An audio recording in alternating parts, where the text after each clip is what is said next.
Fresh Morning. Da Fresh Morning. Vous êtes sur les 104.5 Urban FM, la station urbaine, et vous écoutez le Da Fresh Morning. On est avec Naya. Bonjour. Salut Da Fresh. Comment tu vas ce matin? Ça va très bien. Alors, merci. qu'est-ce qui se passe du côté de l'Institut français? On est super contents déjà parce que le couvre-feu à 21h permet une programmation un peu plus dense. Donc on a repris les séances de cinéma en soirée.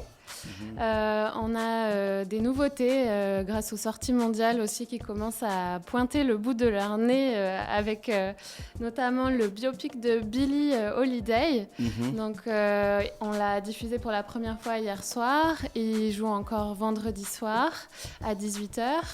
Donc Billie Holiday, cette immense Gina, tu as chanteuse. regardé ça? Le biopic de Billie Holiday? Non, je pense pas. Il faut venir vendredi. Voilà, spéciale fête de la musique aussi. On a un film qui s'appelle Africa Mia, qui est aussi en sortie commerciale pour la première fois cette année, qui refait une rétrospective sur le groupe de Maliens qui s'est formé à Cuba. Donc c'est sur la musique afro-cubaine et c'est le groupe légendaire des Maravillas de Cuba. Donc voilà, si on veut aller du côté de la musique afro-cubaine, ce film est super. D'accord. Du coup, parlons de la fête de la musique. Il y a quoi au programme de la fête de la musique? Donc samedi, on présente un super karaoké pour que tout le monde puisse venir s'exprimer au micro. Voilà, donc de midi à 16h, en fait, on va pouvoir venir chanter les chansons qu'on veut. S'il y a des chanteurs ou des instrumentistes qui veulent aussi prendre la parole, prendre le micro, c'est ouvert vraiment à tout le monde. Et n'importe qui, même les personnes qui ne sont pas chanteurs professionnels, ils peuvent venir prendre le micro, chanter une chanson qui leur plaît. Ça se passe quand? Donc ça, c'est samedi, ce week-end, de midi à 16h. Et on a aussi plusieurs concerts en ligne. Donc à 21h samedi, si vous vous connectez à la page Facebook de l'Institut français, on retrouvera Tissoaren Jazz avec son groupe. Ils seront en direct de Port-Gentil et ils vont jouer des titres de son dernier album Femelle 2. Voilà, qui fait beaucoup de bruit en ce moment. C'est la reprise des projets musicaux. Donc, il sera en direct avec nous. Et lundi soir, donc le jour de la fête de la musique, le 21, on aura également 2 concerts en ligne avec à 19h Antoine Sima et ses musiciens. Donc, Antoine Sima qui est le violoniste gabonais, qui est un musicien de formation classique. Il fait du violon? Ouais. Musique baroque, qu'il arrange aussi avec des sons plus traditionnels d'ici, en fait. Donc, il crée un savant mélange entre une musique plutôt baroque et musique traditionnelle. Tu sais, baroque, il n'y a pas beaucoup de gens qui savent ce que c'est, hein? C'est un style du Moyen-Âge ou un style de... Non, du 16e siècle. 17e siècle plutôt même. Voilà, donc c'est tout ce qui est la période de Bach, Vivaldi, etc. Et donc lui, il a recréé son propre style et avec ses musiciens, ils présenteront un programme pour cette fête de la musique. Et le clou du spectacle, on aura à 21h, donc lundi soir aussi, en direct, le concert de Bapunga, depuis les studios d'Urban FM d'ailleurs.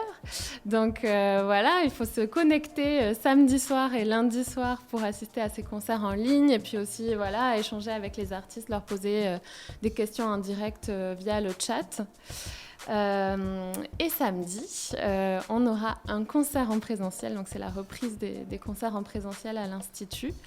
On aura le plaisir d'accueillir Nanou et son groupe, qui était un concert qui devait se faire déjà depuis l'année dernière et qui a été empêché par le Covid. Et donc on a reporté plusieurs fois et qu'on va finir par réussir à présenter samedi. Donc Nanou est avec nous ici aujourd'hui. Ok, avant de donner le micro à Nanou, on va écouter un son de Nanou. Hein? Elle a refait École de Oliver Goma, c'est ça?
Vous êtes sur les 104.5 Urban FM, la station urbaine, comme nous l'a annoncé Naya de l'Institut français. On est avec Nanou, la chanteuse. Nanou, bonjour. Bonjour, Dafresh. Comment tu vas ce matin? Super bien, il y a la pêche, Il y a je la suis forme. enthousiaste. Toi, tu chantes depuis? Oui, Je t'ai vu chanter beaucoup de fois. Oui, certainement. Tu chantes tu chantes même le reggae. Tout de chez tout. Ouais, j'avais fait le 11 mai avec Ouais. Urban FM, oui, il y a plusieurs années, ça doit faire 3 ans. Je me rappelle plus, 3 ans quand même, 3 ou 4 ans. Comment t'es arrivé dans la chanson? Waouh, ça c'est une très de longue famille, histoire. hein? Non, c'est pas que c'est de famille, mais c'est vraiment une passion que j'ai depuis toute petite. On va dire 11 ans, j'étais déjà à la chorale, les Anges ABC. Tu as chanté aussi avec les Anges ABC? Oui, j'ai chanté Mais avec c'est les un Anges ABC. véritable puits de talent là-bas, les Anges ABC. C'était pas la génération, on va dire, glorieuse des Anges ABC. C'était mais- la fin. Non, c'était au tout début, en 2001. Ah non, les Anges ABC, ils n'existent pas depuis 2001. Ah si, bon, c'était la chorale. Bon, la du chorale, ouais, Seigneur. peut-être la chorale. Ouais. Mais l'orchestre, moi, j'entendais mes grands frères dire que je suis dans l'orchestre des Anges ABC, je suis dans l'orchestre du Lycémba et tout ça.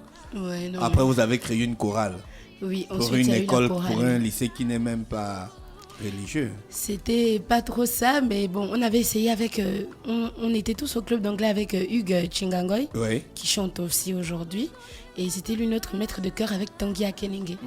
Voilà. Ah, Tanguy, Oui, le Tanguy. guitariste. Tanguino, oui. Ouais. Donc, j'étais la plus petite du groupe à l'époque. Et après, tu as fait ton entrée dans des orchestres. Voilà, j'ai Comme fait des chœur. orchestres. J'ai été choriste pendant longtemps. Je suis même encore choriste des fois. Et voilà. C'est ça un peu mon évolution dans la musique. Ensuite, j'ai fait The Voice. Et après The Voice, je me suis dit pourquoi pas une carrière solo. D'accord. Et pour parler de ce titre qu'on venait d'écouter, Icolé, pourquoi l'avoir choisi lui? Pourquoi avoir choisi de faire cette reprise?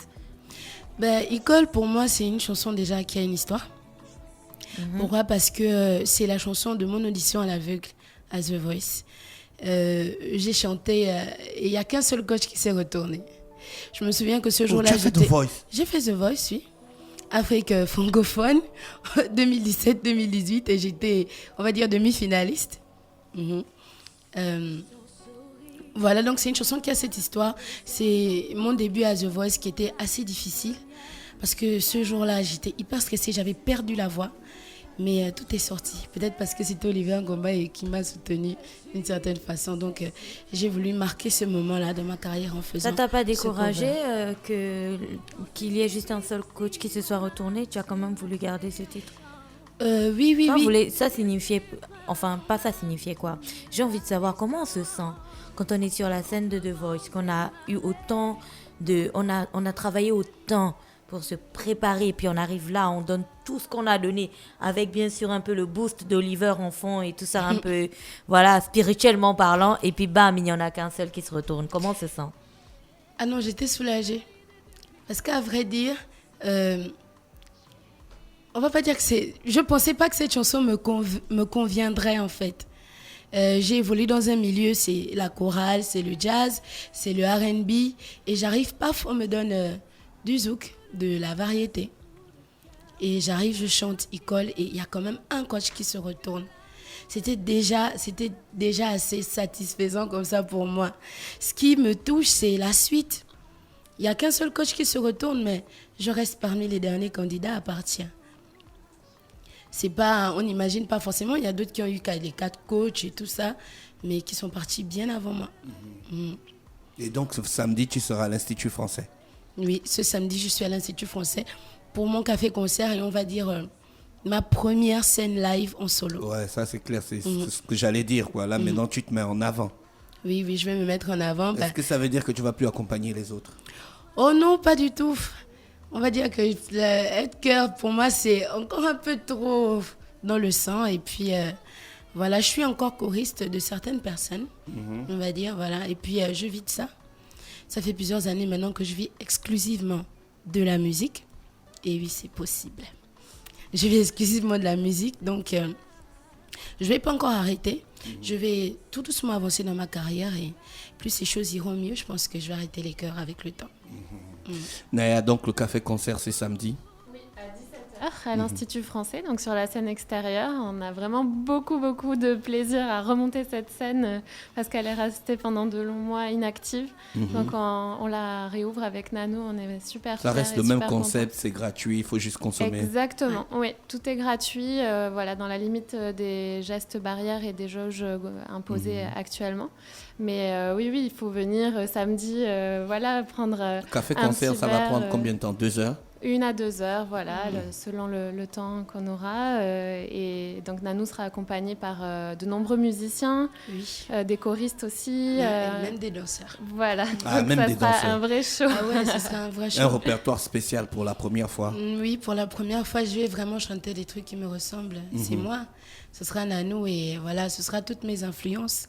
Parce que j'ai beaucoup d'influences, donc le voyage est garanti. Je demande aux gens de venir dans le respect des gestes barrières, bien sûr. Merci Naya, on a fait le tour pour les activités de l'Institut français. Je voulais juste peut-être ajouter qu'on a un super ciné-débat aussi ce week-end avec un film autour de l'environnement qui s'appelle Frères des arbres de Marc Dosier et Luc Maresco.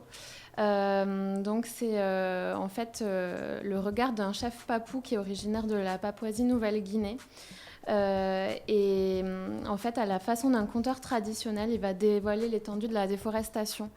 Et donc, c'est vraiment un très beau documentaire qui a été tourné par une équipe de production française, mais qui prochainement revient au Gabon pour un prochain film.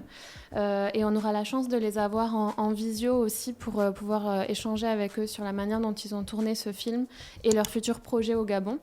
Donc ce ciné-débat, il a lieu vendredi à 14h et samedi matin à 11h. Voilà, pour échanger autour de la thématique de l'environnement. Donc on a beaucoup de choses ce week-end. Venez à l'Institut français, c'est gratuit. Voilà, on vous attend. Et c'est du divertissement assuré. Voilà, exactement. Nano, merci d'avoir accepté notre invitation. Non, merci à vous, merci à Urban FM. Et Naya, on te souhaite une bonne journée. Merci, vous aussi. Restez connectés sur les 104.5 Urban FM, la station urbaine dans le Da Fresh Morning. On se retrouve juste derrière. Da Fresh Morning.